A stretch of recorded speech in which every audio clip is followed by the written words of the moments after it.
Welcome to Savvy Business, Life Unscripted with your host, Christina Rivera, where our guests share their wisdom and valuable business tips, empowering our audience to expand their personal potential.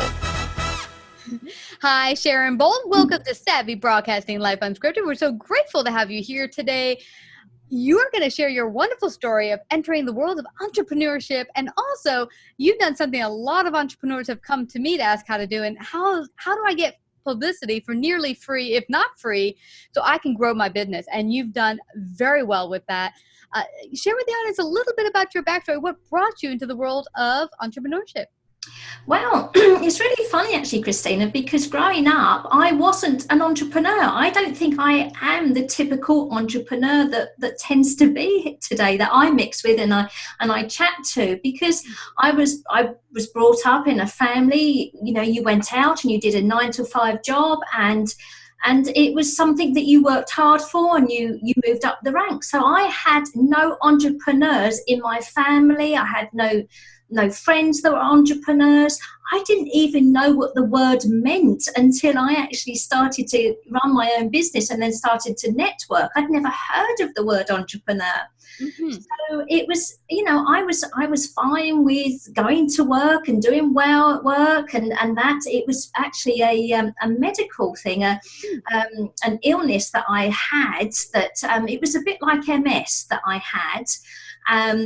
Thankfully it didn't turn into MS. It was a nervous system disorder. Uh-huh.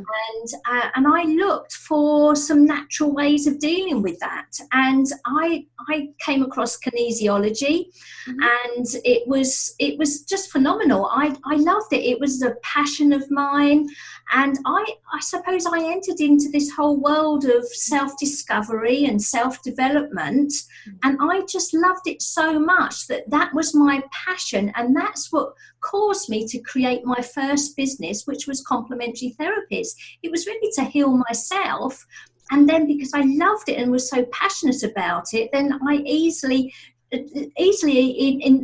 I suppose people just were drawn to me because I wanted to heal the world. I felt I could heal the world, and I healed myself, and I worked in that business for a number of years. It was about 7 or 8 years, and I absolutely loved it until something else happened. Yeah, how did the doggy training thing how'd that come about? Well, that's exactly it, Christina. That's what happened. I got two little puppies. They were 8 weeks old when I got them. I know you've got Henry, and he sounds adorable. And but we got these 2 little puppies, 8 weeks old, and they were just a joy. And I brought them home, and I tried to get them into some dog training classes, you know, puppy socialization classes. And they were all full. And when I said I got 2 boys from the same litter, they all said to me, "Oh my goodness, it's the worst case scenario. They'll fight for the top dog position. It'll get nasty. They'll do what they like because they're related." And they said, "You're more than likely need to rehome one because it gets really nasty and they fight." And I remember, Christina, looking at these 2 little puppies, and I actually said this out loud: "You 2 are not going anywhere." It would be like giving up one of your children, wouldn't it? You can't choose like that. So that was it. I was then on a mission and to keep my dog. So again, it was another business born from my passion, from my wanting to, a personal thing really. I'd healed my legs, and I was walking well, and I was doing everything well, and I was having just a great time being part of so many people's miraculous healing journeys. And then my passion swapped to becoming a dog trainer, because I was just so loving what I was discovering, what I was finding. I started studying about dog training. I read books, I went on courses, but most of all, I watched how these 2 little puppies interacted with each other, and as they grew and became older, how they communicated and what they needed from me. And that's how I suddenly really, my passion changed. And I found myself wanting to get out there to have this whole new business. I'd already introduced it to my complementary therapy clients that had dogs, and they were having amazing results. I was having amazing results with mine then dogs, because they were about 18 months at that stage. No aggression, no nastiness, no ruling the roost. They were just gorgeous, just lovely. So I'm getting those, Sharon. I'm getting that you took the cues from the dogs on what they needed from you. And that's the key there. I'm getting that probably all doggy owners, including me, when Henry first came here, they told me at the ASPCA, he's a chewster. He's not biting, but he loves to chew everything. Yes. And so but they were worried. Don't, just be aware of this when you take him home. He's a chewster. So we were worried. He started chewing up cords and computer stuff here, but it was how to channel his energy so they could get it out and do what he naturally likes to do, but not in a way that's destructive. And I like the fact that you kind of just were gauging what do they need from me so they could be their best dog self. That's exactly it, Christina, isn't it? It's not what they could do for me, it's what I could do for them. And it was about me ticking their boxes rather than trying to humanize them and make them tick my boxes. And that's, becoming what I found was with my self-discovery, with my whole complementary therapies and going through all of that, I was ticking their boxes because, of course, I'd always been working on myself. I always believed I was no good for everybody else if I had the problems that people were coming to me with. So I'd really done a lot of work on myself. And what had happened was I'd gone on this spiritual pilgrimage across India. And it was phenomenal. It was for 3.5 weeks over Christmas and New Year. And I just came back feeling that I wanted to get out there. I wanted to make a difference in the world. I thought at the time it was going to be about complementary therapies. But no, I suddenly had this whole passion about the dogs. And then what happened was, I suppose, of course, I was putting that energy out there and I was listening, or it wasn't actually me, it was my husband that was listening to Radio 2, which is a national radio station in the UK. Okay. And they've got about 6 million listeners. Obviously, it's a big national radio station. And they said that they were going to do something related to dogs the following week. So this was, I think, say the Wednesday, the following week, they were going to do something related to dogs. And my husband said, "Oh, did you hear about that?" And I thought to myself, do you know what? I could do that. I could get on there because I'm so passionate. I've learned so much. And okay, so I don't have a dog training business. I so wanted a dog training business. And I thought, I could do that. I could help people. So I sat down and I wrote a letter or an email to the show saying, and this is the key thing when you want to get publicity, you make it all about them and not about you. So it wasn't, of course, my big thing wasn't, I didn't have a business. So, of course, I wasn't going to say how long I was in business. So it was nothing about me anyway. So it was all about how I could educate and entertain their audience and what I could inform their audience about that would make a difference. So I sent that off and I heard nothing back.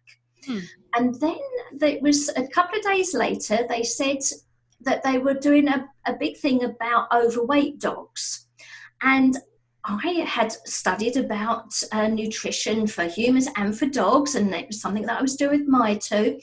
So in the subject header, I put, and his name was Chris Evans, I put Chris podgy dogs, because he called them overweight dogs, but he called them podgy dogs. So I put podgy dogs, I'm your girl.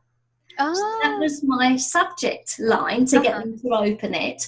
And it was all about how I could educate their audience. It was a fun show, so there was some humour in it and that type of thing that I included. And so I sent it off. And I think that was the Friday then. And I got nothing back. And then it was about, that weekend, I actually did a dog training consultation, and it was about these two boxers that were literally eating the house. They had this severe separation anxiety when their owners went to work, and they literally, I turned up and there was no carpet on the ground. They chewed up all the cushions on the settee, and they were eating the bed, the mattress was going, it was horrendous. So I came back and I just felt inspired to tell the radio show about this and why it was happening. And I sent that off. Monday morning, I got a call from the producer saying, this sounds really good. So on the Wednesday, there I was sitting in the studio in front of 6 million people when I had no dog business. I had no subscriber list. I didn't even have a website, but I had a passion. I had a belief that I could make a difference. And so I went for it. Yeah. And that was the beginning of my new dog training business. Wow. You know what? I'm getting so many pieces of great tips that our audience can use. And one of them I've heard over and over and over again is coming from a place of service and not of a place of, I have XYZ degree. There's a guy who told me I was a negotiator with the police department. And when they hired me, this one family, they had a missing persons. And I came in telling them my whole resume. Oh, I worked for this many times doing here. And did they care about my resume? How many people I'd helped solve? No. But the second time they called me in, I said, here's how we're going to help you find your family member. And I gave them a list of solutions on what we're going to do. Boom. And then they were like, great, let's get to it. Because now you're coming in with solution-driven, service-driven, and not about, oh, look at my resume, I'm so wonderful. And I that's one thing I get. A lot of times I'll have people come in, they send me a long resume, and they're like, yeah, put that all up there. I guarantee you no one's going to read it because they don't. It's true. It's absolutely true. But if you put, here are 3 easy tips to get started today on marketing, they're like, yeah, I'll be reading that. Yeah. So Yes. I love that you did that. You found, and that another thing that came in from your story and from a lot of savvy guests is the fact that you had a need that you then self-educated, you self-grew, and then used that and gave that to the world. That has been an ongoing story for a lot of our savvy guests and listeners, that they had that happen for them. They had to shift businesses, change in their life. They grew and then were able to pass that on. That's right. And I think that that's important, isn't it? Because then you're passionate. And that's how I then have now... Obviously, I've converted now all my dog training courses online. So I've got numerous courses online, and I've got how I teach people to become professional dog trainers online. So that's all working online. But my passion also sort of like shifted again, because being interviewed in the media is so much fun. It's so much fun.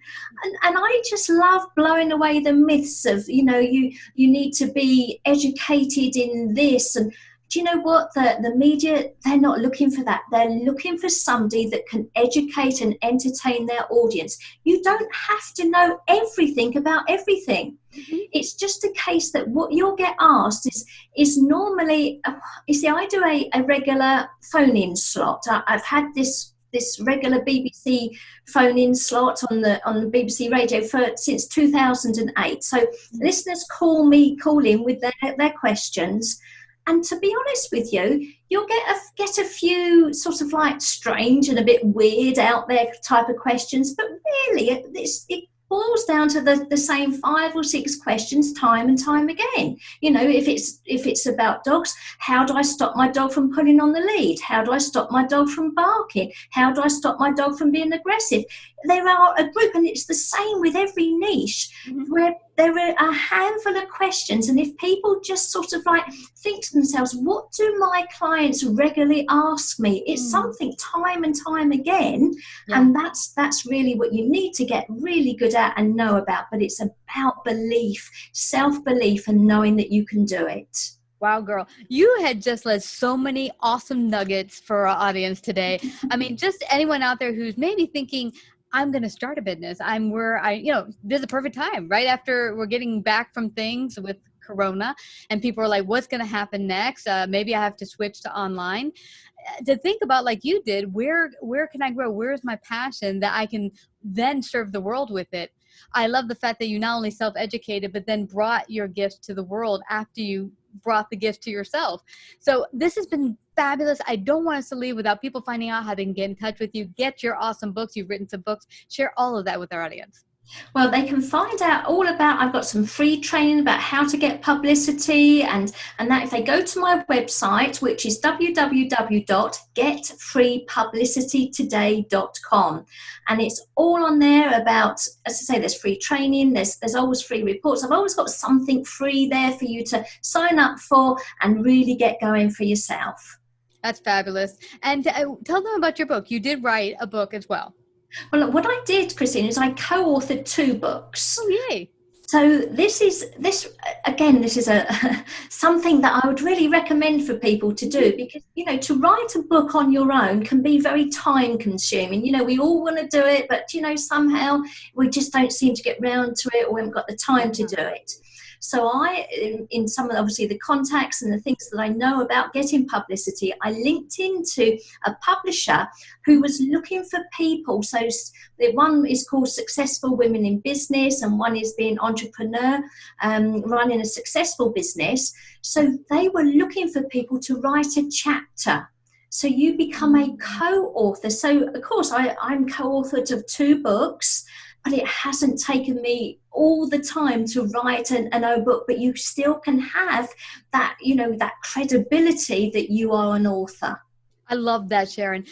Very early on, I must have been 1 year in business doing my financial consulting, and one of the financial consultants out there for years reached out to me and said, hey, I have 5 other consultants. I need you to write a chapter for me. I did. It was a great idea. It connected me with other like-minded folks also, where we could all help each other. And that's another thing, building that community where we're not all doing it alone. You don't have to do it alone.